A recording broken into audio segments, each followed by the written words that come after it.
세상 사람들은 주님의 부활을 믿지 않습니다. 그분들이 어떤 것도 안 믿으니까 믿지 않는 것은 그래도 이해가 됩니다. 그러나 문제는 예수 믿는 사람들 중에서도 부활을 믿지 못하는 분이 있다는 사실입니다. 교회 다니는데 안 믿는다는 것입니다. 예수님을 믿는데 안 믿는다는 것입니다. 초대교회 당시에도 주님의 부활을 믿지 못하는 자들이 있었습니다. 그래서 오늘 본문 고린도전서 15장 12절에 사도 바울은 그리스도께서 죽은 자 가운데서 다시 살아나셨다 전파되었거늘 너희 중에서 어떤 사람들은 어찌하여 죽은 자 가운데서 부활이 없다 하느냐고 했습니다. 혹시 여러분들 중에도 부활이 없다고 생각하시는 분들이 있습니까? 만일 그렇게 생각하신다면 그렇다면 어찌하여 부활이 없다고 생각하십니까? 주님의 부활을 믿지 않는 사람들이 지난 2000년의 긴 세월 동안 그냥 있었던 게 아닙니다. 이들은 어떻게 하든지 예수 그리스도의 무덤과 그 시체를 찾아서 예수 그리스도의 부활을 하지 않았다고 증명하려고 했습니다. 그래서 수많은 역사학자, 고고학자, 과학자, 생물학자, 진화론자들이 여기에 동원되었습니다. 그런데 그렇게 혈안이 되어 샅샅이 뒤졌는데도 지금까지 아무도 그 누구도 주님의 시신이 안치되어 있다는 무덤도 그 시체를 증명하는 뼈의 흔적도 발견하지를 못했습니다. 요즘 유전공학, 고고학, 의학, 기계공학 등 얼마나 과학이 발달했습니까? 그렇게 모든 지식을 총동원했는데도 수십억 인구가 믿고 있는 예수 그리스도의 무덤과 시체와 그 남은 뼈조각과 유전자의 흔적조차도 찾아볼 수 없다는 것은 상식적으로 이해할 수 없는 일입니다. 이 세상의 모든 종교의 창시자들은 다 무덤이 있고 그들의 뼈가 남아 있습니다. 유교의 창시자인 공자나 불교의 창시자인 석가모니나 이슬람의 창시자인 마호메트 등은 모두 무덤이 있고 뼈를 보관하고 있고 사리 같은 것들이 있습니다. 유명할수록 잘 보존하고 추앙할수록 잘 보존하기 때문입니다. 이 사람들은 이들을 신성시하고 대단한 것처럼 여기고 숭배하기 때문입니다. 그런데 주님은 시체를 담고 있는 무덤도 그 흔적인 뼈도 아니 유전자의 흔적조차도 남아 있지 않습니다. 그래서 주님의 무덤은 찾아가 봐야 아무것도 없습니다. 빈 무덤밖에 없습니다. 왜 주님에게는 이런 것들이 하나도 남아있지 않을까요? 왜냐하면 주님은 성경대로 죽으셨다가 또한 성경대로 사흘 만에 부활하셨기 때문입니다. 그리고 그 부활의 몸으로 수많은 사람들을 만나셨고 수많은 사람들이 보는 앞에서 하늘로 승천하셨기 때문입니다. 우리는 주님의 부활은 역사적 사실이라는 것을 알아야 합니다. 여러분, 주님의 부활은 신화나 동화가 아닙니다. 픽션이나 소설이 아닙니다. 전설도 아니고 지어낸 얘기가 아닙니다. 역사적 사실입니다. 역사 가운데 일어났던 분명한 한 사건이었습니다. 그래서 당시 누가 죽였고 어떤 방법으로 죽였고 어떻게 장사 지냈고 어떻게 그 무덤을 지켰으며 어떻게 부활하셨는지 생생하게 기록하고 있습니다. 주님은 부활하셨습니다. 사망 권세를 이기시고 부활하셨기 때문에 다시는 죽음을 보지 않고 하나님 나라로 승천하셨습니다. 성경이 이것을 증명하고 역사가 이것을 증명합니다. 우리가 역사적 사실을 들추어 보면 주님께서 십자가에 못 박혀 죽으신 지 사흘 만에 부활하셨을 때 막달라 마리아라는 여인이 처음 주님의 부활을 목격했습니다. 그녀가 다른 여자들과 같이 무덤에 찾아갔다가 주님께서 부활하셨다는 두 천사의 소식을 들었습니다. 그뿐만이 아닙니다. 그들의 부활의 기쁜 소식을 전하기 위해 주의 제자들에게 가는 도중에 부활하신 주님을 만났습니다. 그때까지만 해도 주님의 부활을 믿지 못했던 막달라 마리아는 주님이 살아나셨으리라고는 전혀 생각하지 못했기에 처음에는 주님이 동산지기인 줄 알았습니다. 그러나 어찌하여 울고 있으며 누구를 찾느냐고 물으시는 주님의 음성을 듣고 뒤를 돌아다 보니까 그분은 바로 부활하신 예수님이셨습니다. 마리아는 너무 반가워 주님을 와락 부둥켜 안으려고 했습니다. 그러나 주님은 만지지 못하게 하시며 아직 내가 나의 하나님께 올라가지 아니하였노니 나를 붙들지 말라고 하셨습니다. 주님은 이렇게 제일 먼저 사모하는 여인들에게 나타나셨습니다. 그 다음은 낙심한 채 절망 가운데 빠져있는 베드로에게 나타나셔서 부활하신 모습을 보여주셨습니다. 그리고 그 다음은 엠마오로 가는 두 제자에게 나타나셔서 그들과 함께 음식을 먹을 때 영안을 열어주셔서 자신이 그리스도이신 것을 알게 하셨습니다. 부활하신 바로 그날 저녁 때에는 제자들 유대인들을 두려워하여 문들을 닫고 모여 있었는데 주님께서 그곳에 찾아오셔서 손과 옆구리를 보여주셨습니다. 제자들은 이것을 보고 크게 기뻐했습니다. 그러나 그곳에 함께 있지 않던 더마는 다른 제자들이 부활하신 주님을 만났다고 해도 믿지를 않았습니다. 여러분, 내가 안 봤으니까 못 믿겠다는 것입니다. 혹시 우리 중에 도마 같은 성도는 없으십니까? 제자 도마는 내가 그의 손의 못자국을 보며 내 손가락을 그 못자국에 넣으며 내 손을 그 옆구리에 넣어보지 않고는 믿지 않겠노라고 했습니다. 그런 일이 있은 후 8일이 지났습니다. 이번에는 주님이 자신을 의심했던 제자 도마에게 나타나셨습니다. 그리고 내 손가락을 이리 내밀어 내 손을 보고 내 손을 내밀어 내 옆구리에 넣어보라고 하셨습니다. 그리고 믿음 없는 자가 되지 말고 믿는 자가 되라고 하셨습니다. 도마는 직접 부활하신 주님을 자기 손으로 만져보고 자기 두 눈으로 확인한 후에야 나의 주시며 나의 하나님이시니이다 라고 고백했습니다. 그 디베라 바닷가에서 베드로와 도마와 나단나엘과 세베대의 아들들과 또 다른 제자들과 함께 밤새도록 배를 타고 고기를 잡다가 아무것도 잡지 못하고 아침을 맞이했습니다.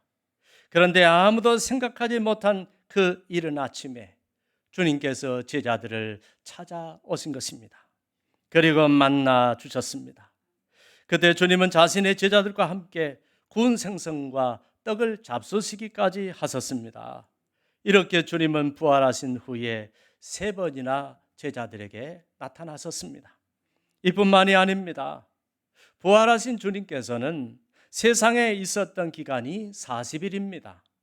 그 후에도 주님은 40일 동안 갈릴리 산에서 제자들과 함께 만났었고 고린도전서 15장 6절로 8절의 기록에 의하면 심지어 그 후에 500여 형제에게 일시에 보이셨다고 하셨습니다. 이 성경을 기록할 당시 사도 바울은 부활하신 주님을 본 사람들 중에 지금 대다수가 살아있고 어떤 사람들은 잠들었다고 했습니다. 그 후에 야고보에게 보이셨고 그 후에 모든 사도에게 보이셨고 맨 나중에 만삭되지 못하여 난 자 같은 자기한테까지 보이셨다고 했습니다. 이렇게 주님은 부활하신 후에도 40일 동안이나 이 세상에 있으면서 제자들을 만나셨고 제자들과 함께 활동하셨습니다. 사랑하는 여러분, 주님의 부활에 대하여 이렇게 많은 사람들이 40일 동안 체험한 것은 부인할 수 없는 역사적 사실인 것입니다. 그런데 의심하는 사람들은 자기들이 직접 예수님을 만나기 전까지는 예수님의 제자들이 너무 예수를 사모한 나머지 꿈이나 환상을 보았을 것이라고 말하는 분들이 있습니다. 그러나 생각해 보십시오. 40일 동안 전혀 다른 곳에서, 전혀 다른 환경 속에서, 전혀 다른 수많은 사람들이 부활하신 주님을 만났다고 하는데 그것도 대충 만난 게 아니라 눈으로 보고 손도 잡아보고 옆구리도 만져보고 음식도 함께 먹고 얘기도 함께 나누었고 40일 동안 같이 지내면서 다 자기 방법대로 다 확인을 했다는데 어떻게 이것을 꿈이나 환상이라고 말할 수 있겠습니까? 그들의 기록들을 보면 너무나 구체적이고 선명합니다. 실제로 부활하신 주님을 만났기 때문입니다. 부활하신 주님을 만난 사람들 모두가 전혀 다른 성향의 사람들이었습니다. 그런데 그 다양한 사람들이 전혀 다른 수차례의 시차를 두고 어떻게 똑같은 꿈이나 환상을 볼 수가 있겠습니까? 그런 불가능한 일은 역사적으로 단 한 번도 일어난 적이 없습니다. 주님은 실제로 죽은 자 가운데서 부활하셨습니다. 주님의 부활은 역사상 단 한 번밖에 없었던 부활이기에 부활에 대한 지식도 부활에 대한 생각도 없던 자들에게 주님께서는 부활하신 주님에 대한 믿음을 주시려고 친히 40일 동안 다니시면서 자신의 부활을 증명하셨습니다. 이렇게 주님을 만난 사람들은 주님의 부활이 너무나 확실하고 분명했기 때문에 주님의 부활을 믿을 수밖에 없었고 그 부활을 전할 수밖에 없었습니다. 사랑하는 여러분, 그렇습니다. 부활은 이론이 아닙니다. 부활은 설명이 아닙니다. 부활은 사상이 아닙니다. 부활은 꿈이나 환상이나 허상이 아닙니다. 실제로 있었던 사건입니다. 실제로 있었던 사건이 부활을 믿을 사람은 한 사람, 실제로 있었던 사건인데 실제로 없었던 걸 믿을 사람이 어디에 있겠습니까? 그런데 주님의 제자들은 실제로 그것을 목격했기 때문에 부활하신 주님을 무슨 꿈이나 환상으로 본 것이 아니라 실제로 직접 눈으로 보고 손으로 만지고 대화를 하고 만났기 때문에 믿을 수밖에 없었고, 그래서 주의 제자들은 생명을 걸고 인생을 걸고 평생 주님의 부활을 전하며 살았습니다. 그들은 전 세계로 다니면서 수많은 죽음의 고비를 넘기면서 척박한 오주로 다니면서 춥고 배고프고 암혈과 토굴에 갇히고 모진 고난을 당하면서도 부활의 산 증인이 되었다고 했습니다. 심지어 제자들은 모두 다 순교를 했다고 했습니다. 사도 요한만 기름가마에 아무리 튀겨도 죽지 않자 할 수 없이 못 죽이고 12제자 중 나머지 모든 제자들은 다 순교를 했다고 했습니다. 사랑하는 여러분, 만일 주님의 부활이 누구의 말대로 꿈이나 환상이었다면, 만일 부활이 사실이 아니라 가짜였다면, 만일 실제가 아니라 허상이라 환상이었다면, 만일 역사적 사실이 아니라 꾸며낸 이야기였다면 어떻게 그들이 그렇게 죽을 고비를 넘기면서 복음을 전하고 견딜 수 없는 고문과 핍박 속에서 처참하게 순교를 당하면서까지 주님의 부활을 증거할 수 있었겠습니까? 실제로 일어난 사건이 아니라면 그들은 결코 그런 일에 자기 인생을 걸고 목숨을 걸고 생명을 걸지는 않았을 것입니다. 그러나 그들은 단 한 사람도 예외 없이 부활하신 그리스도를 위하여 주의 복음을 전하다가 기꺼이 순교를 당했습니다. 부인할 수 없는 진실, 덮을 수 없는 역사, 그것이 바로 주님의 부활인 것입니다. 사랑하는 여러분, 아십니까? 예수님은 부활하셨습니다. 그래서 기독교에만 부활이 있습니다. 기독교만 부활의 주님을 믿습니다. 기독교만 부활의 주님을 증거합니다. 기독교만 부활의 주님을 위해 목숨을 겁니다. 모든 것이 사실이기 때문입니다. 모든 것이 진실이기 때문입니다. 모든 것이 역사이고 실제로 일어난 분명한 사건이기 때문입니다. 그래서 목숨을 걸고 생명을 걸고 인생을 걸고 순교를 걸고 모든 걸 걸고 사실이기 때문입니다. 사랑하는 여러분, 다른 종교는 부활을 증거할 수 없습니다. 그런 사실이 없기 때문에 믿을 수 없기 때문입니다. 그러나 오늘 본문은 주님의 부활에 이렇게 증거하고 있습니다. 만일 죽은 자의 부활이 없다면 그리스도께서 다시 살아나지 못하셨을 것이라고 했습니다. 만일 그리스도께서 살아나신 일이 없었다면 우리가 전파하는 것도 헛되고 여러분의 믿음도 헛것이라고 했습니다. 또 그리스도를 전하는 우리는 하나님의 거짓된 증인이 될 것이라고 했습니다. 그리고 만일 죽은 사람이 살아나는 일이 정말로 없다면 하나님께서 그리스도를 살리지 않으셨을 것이라고 했습니다. 만일 죽은 사람들이 살아나는 일이 없었다면 그리스도께서 다시 살아나는 일도 없었을 것이라고 했습니다. 또 그리스도께서 다시 살아나지 않으셨다면 우리의 믿음도 헛된 것이 되고 우리는 아직도 죄악 가운데 있을 것이라고 했습니다. 또한 그리스도 안에서 잠든 사람들도 다 망했을 것이라고 했습니다. 만일 그리스도 안에서 우리가 바라는 것이 이 세상뿐이면 우리는 가장 불쌍한 사람이라고 했습니다. 그러나 이제 그리스도께서 죽은 사람들 가운데서 다시 살아나셔서 잠자는 자들의 첫 열매가 되셨다고 했습니다. 그러므로 바울은 우리가 그리스도와 함께 죽었으면 또한 그와 함께 살 줄을 믿노니 이는 그리스도께서 죽은 자 가운데서 살아나셨음에 다시 죽지 아니하시고 사망이 다시 그를 주장하지 못할 줄을 안다고 고백했습니다. 사랑하는 여러분, 한 사람으로 말미암아 이 세상에 죽음이 들어온 것처럼 죽은 자의 부활도 한 사람으로 말미암는 것입니다. 아담 안에서 모든 사람이 죽은 것 같이 그리스도 안에서 모든 사람이 생명을 얻게 될 것입니다. 그러므로 인간의 죄를 대신 지시고 십자가 위에서 죽으셨다가 사흘 만에 죽음과 사망 권세를 이기시고 부활하신 주 예수 그리스도를 믿으십시오. 그리하면 구원을 얻게 될 것입니다. 그리고 우리도 주님의 은혜로 마지막 때에 부활하게 될 것입니다. 이것이 하나님 아버지의 변치 않는 약속입니다. 할렐루야. 기도하겠습니다. 하나님 아버지, 은혜 감사합니다.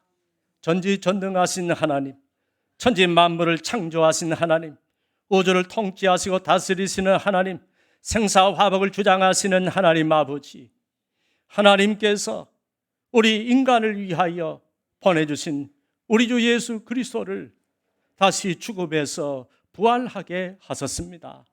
사망 권세를 이기시고 부활하신 주님을 우리가 믿게 하시니 감사합니다.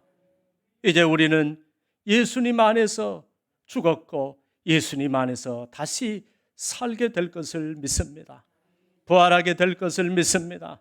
하나님의 나라로 이르게 될 줄로 믿습니다.